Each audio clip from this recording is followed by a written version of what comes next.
Hi friends, welcome to our channel. Sharath Chandra భూమిని ఇంటికి తీసుకొని వస్తాడు. కానీ భూమి మాత్రం గగన్ని తలుచుకుంటూ బాధపడుతూ ఉంటుంది. గగన్ జ్ఞాపకాలతో గుర్తు చేసుకుంటూ ఉంటుంది. శరత్ చంద్ర భూమికి చెబుతూ ఉంటాడు, దగ్గరికి తీసుకొని, భూమి ఇది నీ ఇల్లు, నీ ఇష్టం వచ్చినట్టు ఉండొచ్చు, నీ స్థానం అలానే పదిలంగా ఉంది, నువ్వు ఇక్కడే ఉంటున్నావు అని చెప్పి వెళ్ళిపోతాడు. రెస్ట్ తీసుకోమని చెప్పి ఇక అక్కడ గగన్ బాధపడుతూ ఇంటికి వెళ్తాడు. పూర్ణి ఇంకా శారద అడుగుతూ ఉంటారు, భూమిని తీసుకురాలేదా, అలా ఎలా వదిలేసి వచ్చావు, భూమి అక్కడికి ఎలా వెళ్ళిపోయింది, మనం గుర్తుకు రాలేదా భూమికి అని ప్రశ్నిస్తూ ఉంటుంది.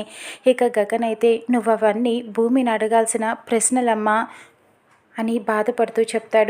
మన ఇంటికి రావాలని అనిపించలేదా భూమికి అని శారద బాధపడుతూ ఉంటుంది.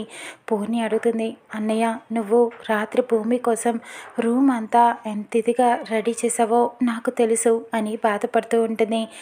గగన్ చేతిలో ఉన్న నెక్లెస్ని చూసి శారద అడుగుతూ ఉంటుంది, ఇదేంటి నాన్న, ఇదెక్కడికి తీసుకువెళ్ళావు అని అడుగుతూ ఉంటుంది.